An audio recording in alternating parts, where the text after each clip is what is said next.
اس video میں ہم collective nouns کے متعلق پڑھیں گے۔ چلیے مل کر پڑھنا شروع کرتے ہیں۔ A singular noun such as committee or team that refers to a group of people, animals or things is called collective noun۔ تو اب یہاں یہ بتایا جا رہا ہے کہ کلیکٹیو ناؤن کیا ہوتا ہے، جیسے کہ لفظ کمیٹی اور ٹیم ایسے الفاظ ہیں جو خود تو سنگولر ہیں یعنی واحد ہیں، لیکن ان الفاظ کا تعلق یا اشارہ پورے ایک گروہ کی طرف ہوتا ہے، جیسے کہ ہم کہہ سکتے ہیں a group of people make a team، یعنی ایک ٹیم میں بہت سے لوگ ہوتے ہیں جو مل کر ٹیم بناتے ہیں۔ اسی طرح سے جانوروں اور مختلف چیزوں کے متعلق بھی جو کہ ایک گروہ یا گروپ کی شکل میں ہوں، کلیکٹیو ناؤنس استعمال کیے جاتے ہیں۔ For example, crowd in this poem refers to a collection or large number of daffodils۔ جیسے کہ ولیم ورڈزورتھ کی پوئم ڈیفیڈلز میں لفظ کراؤڈ یعنی جھمگھٹا بہت سے ڈیفیڈلز کے جھمگھٹے کے لیے استعمال کیا گیا ہے۔ چلیے اب ہم کلیکٹیو ناؤنس کو مزید اچھی طرح سے سمجھنے کے لیے ایک مشق کرتے ہیں۔ یہاں کچھ کلیکٹیو ناؤنس کے مطلب لکھے ہیں، انہیں پڑھ کر ہم نے بتانا ہے کہ ان سے کون سا کلیکٹیو ناؤن مراد ہے۔ جیسا کہ یہاں لکھا ہے which collective noun means a collection of ships۔ Ships ہوتے ہیں بحری جہاز، تو جب ہم نے بہت سے بحری جہازوں کے متعلق بات کرنی ہو تو ان کے لیے کون سا کلیکٹیو ناؤن استعمال کریں گے؟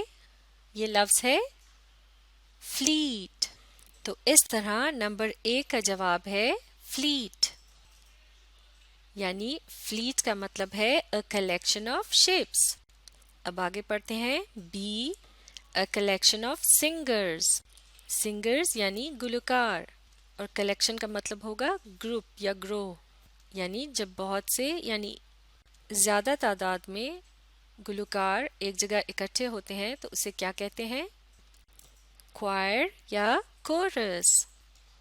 تو کوائر یا کورس یہ ایک کلیکٹیو ناؤن ہے، اور اس سے کیا مراد ہے؟ A collection of singers، یعنی گلوکاروں کا ایک گروہ یا گروپ۔ اب آگے پڑھتے ہیں number C A collection of cattle۔ اس کے لیے کون سا کلیکٹیو ناؤن استعمال ہوتا ہے؟ کیٹل سے مراد ہے مویشی۔ A collection of cattle یعنی مویشیوں کا ایک گروپ، اس کے لیے کلیکٹیو ناؤن ہوگا herd یعنی ریوڑ۔ تو herd ہے ایک کلیکٹیو ناؤن، اس کا مطلب ہے A collection of cattle۔ اب آگے پڑھتے ہیں number D A collection of soldiers۔ soldiers یعنی سپاہی، تو سپاہیوں کے گروہ کو کیا کہتے ہیں؟ اس کے لیے کون سا کلیکٹیو ناؤن استعمال ہوتا ہے؟ اس کا جواب ہے ریجیمنٹ۔ جیسے کہ اردو میں ہم لشکر کا لفظ استعمال کرتے ہیں جس میں بہت سے سپاہی ہوتے ہیں۔ اب آگے پڑھتے ہیں use collective nouns of the above phrases in sentences۔ یعنی ہم نے جو ان فریزز سے کلیکٹیو ناؤنس بنائے ہیں، اب ہم نے ان کو جملوں میں استعمال کرنا ہے۔ تو پہلا کلیکٹیو ناؤن ہے فلیٹ۔ اب مل کر اس کا جملہ پڑھتے ہیں The fleet sailed off the coast and soon vanished into the distance۔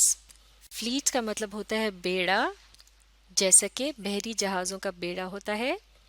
تو اس جملے میں یہ بتایا جا رہا ہے کہ بحری جہازوں کا بیڑا ساحل سے پرسکون انداز میں روانہ ہوا اور بہت جلد نظروں سے دور اوجھل ہو گیا۔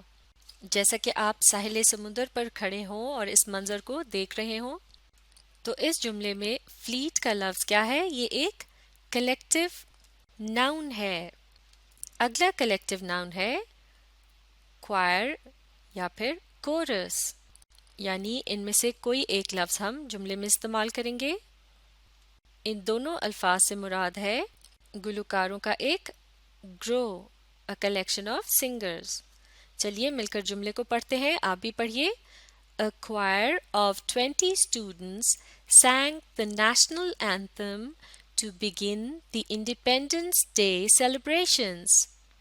تو اس جملے میں یہ بتایا جا رہا ہے کہ 20 اسٹوڈنٹس پر مشتمل ایک کوائر نے جشن آزادی کی تقریب کو شروع کرنے کے لیے قومی ترانہ پڑھا. تو یہاں اس جملے میں کوائر کا لفظ کیا ہے؟ یہ ایک کلیکٹیو ناؤن ہے. اگلا کلیکٹیو ناؤن ہے ہرڈ یعنی ریور، جیسے کہ a collection of cattle یعنی مویشیوں کے گروہ کو ہرڈ کہتے ہیں. اب مل کر جملہ پڑھیں گے، آپ بھی پڑھیے. The children were very excited to see a herd of giraffes on a safari trip of Africa. Graph کیا یہ کون سا جانور ہوتا ہے؟ اسے اردو میں کہتے ہیں زرافہ. اس لفظ کو برٹش انگلش میں جراف پڑھا جائے گا اور یہاں یہ پلورل ہے تو یہ ہو جائے گا جرافس، جبکہ امریکن انگلش کے مطابق اسے جیرافس پڑھیں گے. اور سفاری کسے کہتے ہیں؟ سفاری ٹرپ ایک ایسا سفر ہوتا ہے جس کے دوران گاڑی یا جیپ وغیرہ میں بیٹھ کر ایسے علاقوں سے گزرا جاتا ہے جہاں مختلف قسم کے جانور پائے جاتے ہوں. کہ افریقہ کے سفاری ٹرپ پر زرافوں کے ایک ریور کو دیکھ کر بچے بہت زیادہ پرجوش ہو گئے یعنی بہت زیادہ خوش ہوئے. تو اس جملے میں ہرڈ کا لفظ ایک کلیکٹیو ناؤن ہے، بالکل ٹھیک. اب آخری لفظ یہ ہے ریجیمنٹ. سپاہیوں کے بہت بڑے گروہ کو کہتے ہیں ریجیمنٹ. ریجیمنٹ کو مزید چھوٹے گروہوں میں تقسیم کیا جاتا ہے جیسے کہ کمپنیز اور بٹالینز وغیرہ. تو ریجیمنٹ ایک کلیکٹیو ناؤن ہے. اب مل کر جملے کو پڑھتے ہیں. The commander of the regiment ordered it to go back as it was too dangerous to remain where they were. Commander ہوتا ہے جیسے کہ چیف یا سردار، یا پھر جیسے فوج میں مختلف عہدے ہوتے ہیں جیسے کہ جنرل، بریگیڈیئر اور کرنل وغیرہ. تو اس جملے میں یہ کہا جا رہا ہے کہ کمانڈر نے ریجیمنٹ یعنی اپنے لشکر کو حکم دیا کہ وہ واپس چلے جائے کیونکہ جہاں وہ موجود تھے وہاں انہیں بہت خطرہ تھا. تو اس جملے میں ریجیمنٹ کا لفظ کیا ہے؟ یہ ایک کلیکٹیو ناؤن ہے، بالکل ٹھیک. کلیکٹیو ناؤنز کو مزید اچھی طرح سے سیکھنے کے لیے اور امتحانوں کی تیاری کی خاطر بھی آپ کو چاہیے کہ آپ انٹرنیٹ کی مدد سے اور بہت سے کلیکٹیو ناؤنز کے متعلق پتہ لگائیے اور اپنے پاس ان کی ایک لسٹ تیار کر کے رکھ لیجئے اور اسے پڑھتے رہیے. نہ صرف آپ کو امتحانوں میں فائدہ ہوگا بلکہ جملے لکھتے وقت اور کسی بھی مضمون کو لکھتے وقت آپ ان کلیکٹیو ناؤنز کا استعمال کر سکتے ہیں. اس طرح آپ کی تحریر بہت ہی دلچسپ اور معیاری ہو جائے گی. تو اس طرح اضافی محنت کا آپ کو ہمیشہ فائدہ ہوتا ہے. آپ اس ویڈیو کو ری پلے کر کے اس کے ساتھ ساتھ پڑھنے اور سمجھنے کی کوشش جاری رکھیے.